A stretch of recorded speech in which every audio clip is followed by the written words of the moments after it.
Humans of the cardboard, welcome back to Just Nuts, guys. Today, I want to do a full in-depth discussion on Rage of the Abyss. We officially now have the entire set confirmed, at least the OCG's variant. We'll get the other 20 cards for us, whether it's Mimigul cards, OCG imports, TCG exclusives. We will get those in a couple months. We can worry about that later. But as far as the main 80 cards base of the set, we have it all revealed. So I want to go through everything that I think matters. Keep in mind this channel is a little bit more, we're definitely more competitively oriented. So we're talking about stuff that I actually think has any real volition as far as being relevant to the TCG goes.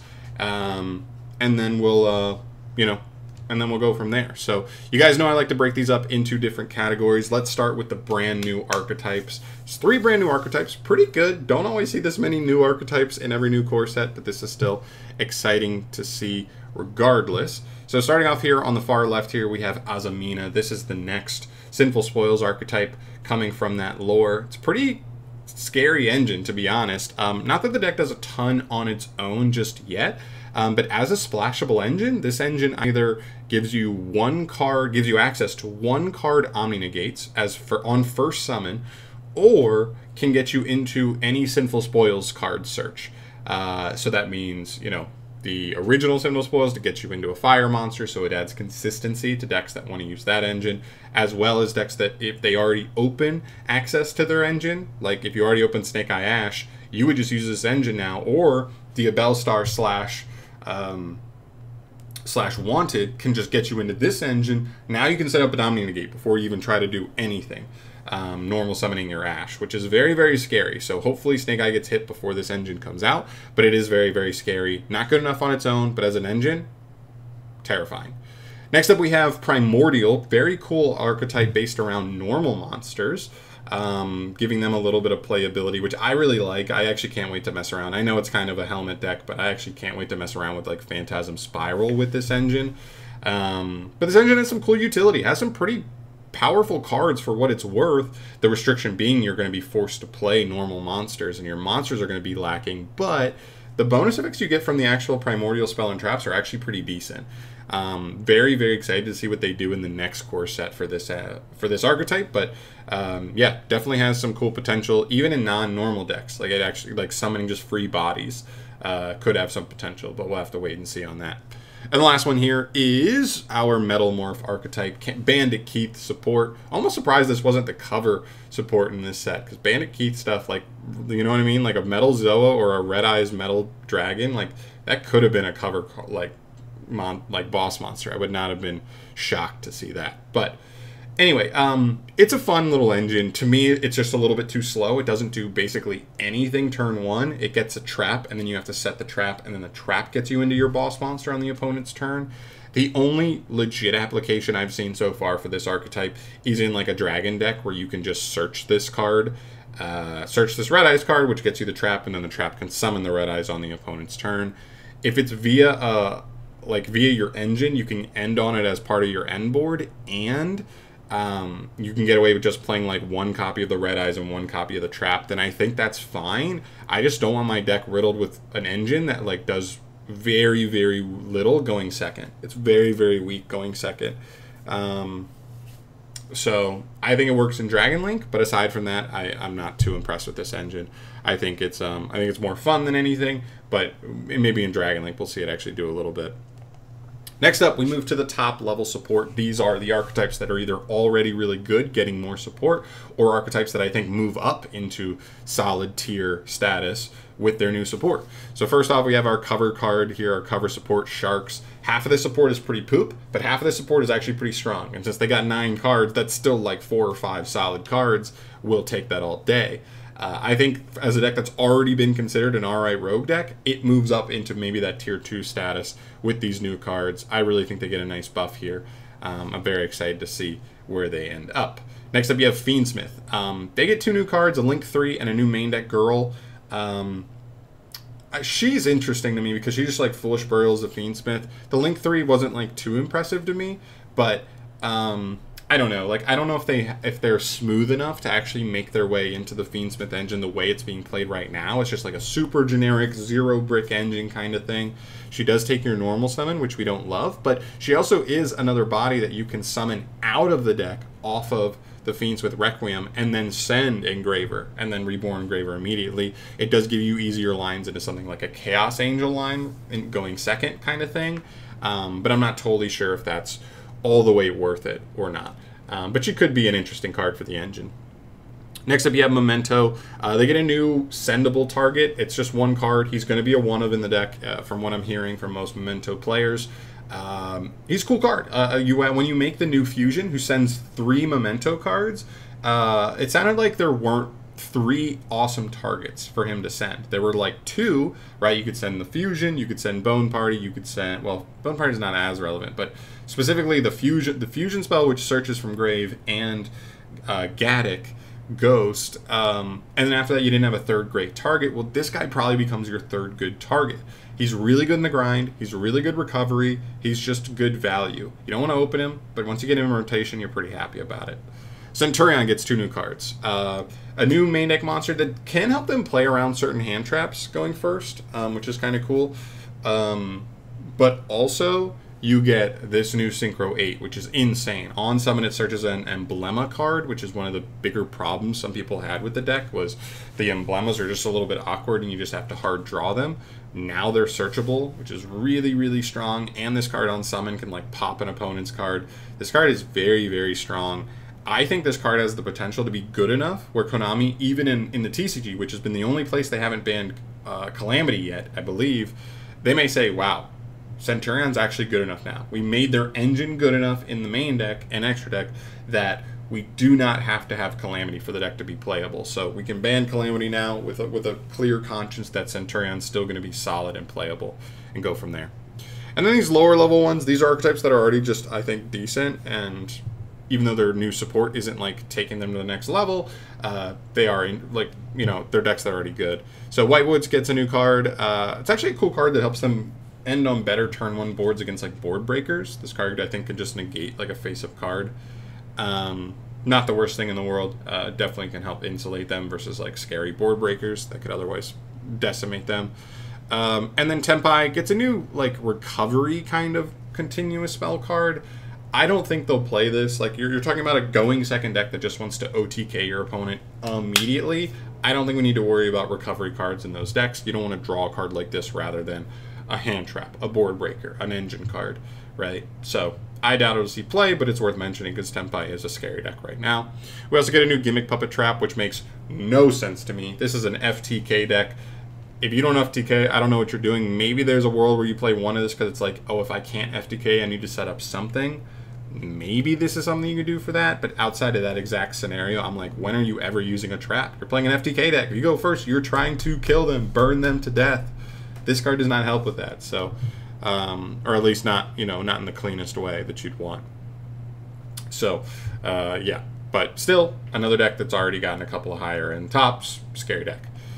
Next up, we move to the Rogue level support here. This is just stuff that I don't think will be like tier 2 and above. I think this will be more Rogue status, but still interesting nonetheless. Let's move my fat head over here a little bit.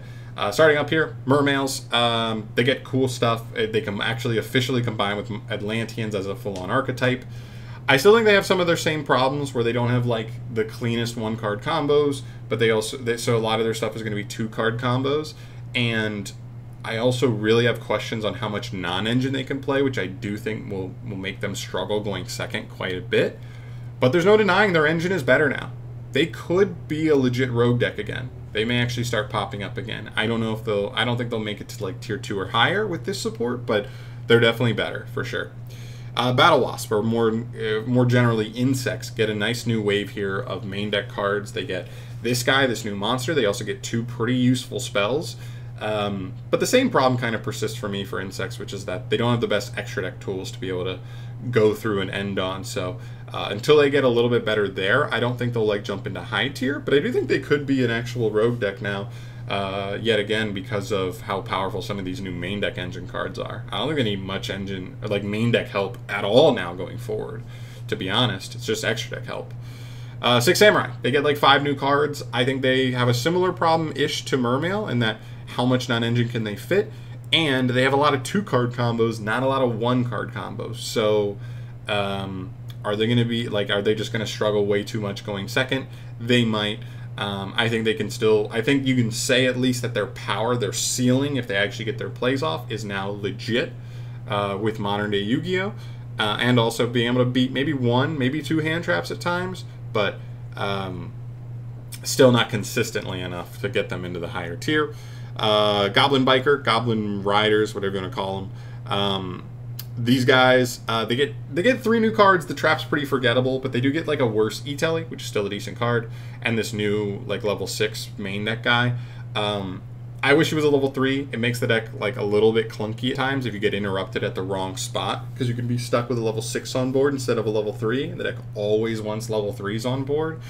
But that being said, the cards do help more than they hurt, so I do think they get a little better here. Millennium gets the 4th Blue Eyes. Woo! Helps them search Millennium Ankh, which is what the pure version of the deck is all about, and gets them an extra free interruption as well. So it just raises the ceiling of the deck and even a little bit of consistency at the same time. So not a huge buff for them, but it does just bink, move them up just a little notch. And I think that was already an actual like playable rogue deck, so that's cool. Perform Age, add another solid card to them, right? This card just jumps on the field if you control a Perform Age, and I think just puts a Perform Age in extra deck, so you just help load up your face-up extra deck for a big pen summon. It's a pretty good Pendulum card. Now, Pendulums still have had so much trouble, so I don't think this card or Perform Ages are like coming through, you know what I mean, to dominate the format, but like, I don't know. They got some stuff. They struggle going second, but they can definitely be some scary, do some scary combos going first. And then you have 2 trap cards, one for Ragnarika, one for Valmonica. Neither of these super move the needle for me because they are traps. Very few decks. There's very few decks I ever look at and go, you know what this deck needs? A good trap. That's what they need. But the Ragnarika card, for what it's worth, it's a double banish from Grave, which is decent. It also jumps as a body on the field, and it can reset itself later. So it's a pretty good trap card for what it's worth. I just don't know if you're going to be able to make room for it. We'll have to see in those Ragnarika decks. And then Valmonica, they get an actual like Omni Negate counter trap. It's nice for them. But again, I don't love Valmonica that they have to jump through a bunch of hoops. And even when they do jump through hoops, their boards are pretty mediocre anyway. So this card, I guess, helps with their end board potentially. But like, you still have to jump through a lot of hoops to get there. So I don't know. It's fine. But if you're a big fan, sure. You know, go off. And then we finish up with the generic cards of the set. Some of these, there's not a lot of like huge, like generic ones, like super generic, like every player needs these type cards. But there are some niche ones that do have some application across a couple of different decks. And then some really big ones at the top end. We'll get to those last. So starting off, you start with Area. This is a water searcher. It's a pretty specific one. You have to discard a water for it. It only searches specific levels.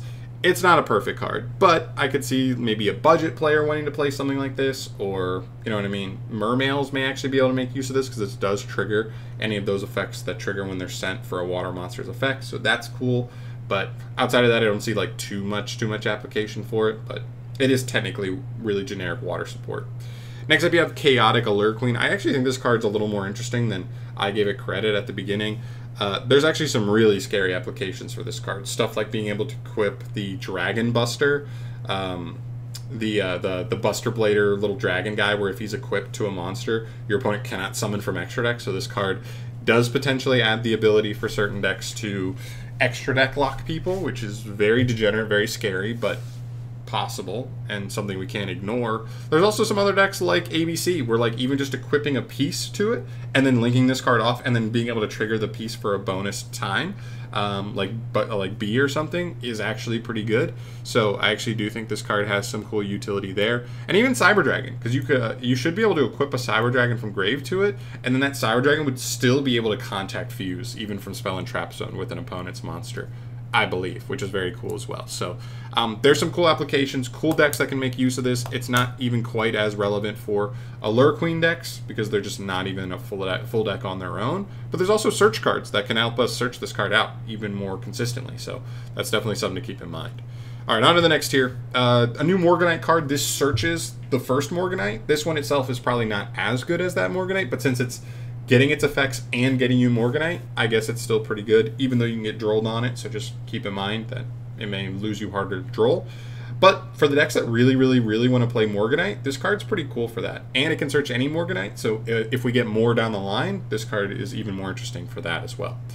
This is a cool new quick play. It's kind of like a quick pop. It just like pops a. I think it's like pop one monster you control and one your opponent controls, something like that.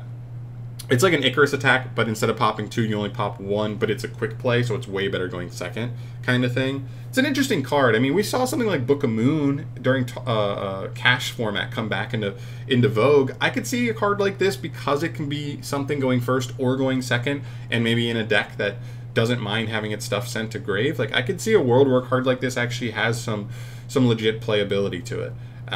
So we'll see, but it is an interesting card to me. I'll pick these up and stash them probably. Next 2 monsters are just fusion monsters. To me, these are mostly just like super poly targets to stash. This guy takes 2 light machines. This guy takes, I think, a light or a dark dragon and then another dragon. So, pretty, relatively generic for those. Just again, widening the pool of super poly targets. Super poly is always going to come back into fashion at some point, so having all the targets you can get your hands on is probably just a good thing for the future. New Zombie Link 2 helps you recover a zombie from grave or banish, which is pretty good. I don't know exactly how zombies have kind of been off the map for a minute now, so I'd actually like to see zombies come back around with like a new wave of support. That'd be really cool. But this card's not a bad generic zombie link for sure. It helps you like loop a zombie card. Next wave, next tier, I guess, we get to the Virtue Dragon stuff. So this is a trap that's searchable off of this new rank 3. But the cool thing about the rank 3 is it just searches that trap on special summon. So you can either make this is completely generic rank 3, by the way. You can either make this with 2 level 3s, or you can make Bahamut and then summon this off Bahamut and still search the trap. It also has a bonus effect where you can just detach a material from any Exceed you control and just add any water monster from grave back to hand. That's also really good, just follow up as well. I'm already going to be playing this in Sharks. I think this has the best application in Sharks, but I also think other water decks that can either make a rank 3 or a rank 4 should at least like consider this card as well, because it gets you a double pop with this card actually has a potential like bonus interruption where it can like banish itself from grave to like target a non-water monster your opponent controls and make it water till the end of the turn. That's not amazing, but there can be like kind of like funny interactions with that to kind of like fuck with your opponent and put them in awkward spots when they need to make like an attribute specific link monster or something. All in all, I think it's generic enough to consider for a couple different water decks, but I felt it deserved at least a mention here. And then finally, we finish with the 2 new hand traps. These are probably, well, I don't know about the trap one, but Furos for sure.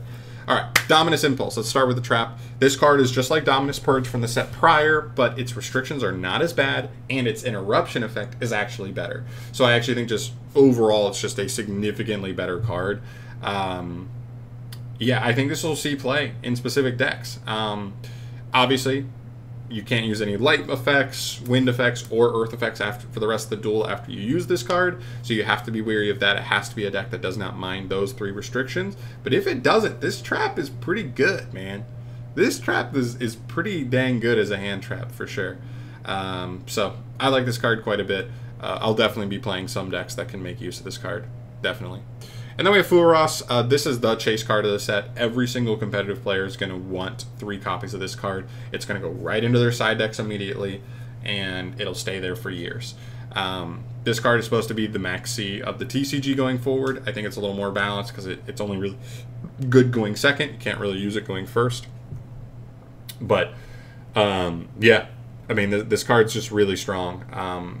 It basically just draws you a card every time your opponent summons from deck or extra deck. So for most modern day Yu-Gi-Oh strategies, that is a lot of draws, or if that's not a lot of draws, it usually means your opponent's not playing very much at all, which is still a win in its own right. So, yeah, I think this card's pretty scary. But yeah, that's the chase card of the set. Pretty solid overall, honestly. I think at worst, some of these categories are like average-ish. but like I don't think any of these categories are below average. Honestly, I think they're all at least average, and you could even argue with a card like Fuaros, which may be the most impactful like single card in a set we've gotten since like SP Little Knight. I think that puts the set in a pretty good spot. So I would put this set at like a 7.5, which is a pretty good score overall. The other categories don't like blow me away, but just having Fuaros in here, a card that impactful for the competitive scene, really does move this set, move the needle a little bit for me to at least get it like above average overall. So yeah, that's kind of where I'm at. Yeah, let me know your thoughts down below. I guess there's two things I'd rather hear from you guys more than anything. One, what is your score out of 10 for this set? Just on initial release here, we haven't even seen what it does in the OCG. We haven't had any time to test much of this stuff yet. What is your score out of 10? As well as what are you most excited for? Whether it's new archetypes, new, top level support, rogue support, or just generic cards. I'd love to hear your guys' thoughts on that stuff down below. But thank you so much for watching. As always, guys, I'm out of here. I'll keep you up to date on all things Yu-Gi-Oh! News. We have some interesting stuff coming up soon, I think. And I'll keep you posted on all that stuff as it comes. But I'll see you in the next one. Thanks for watching. Peace.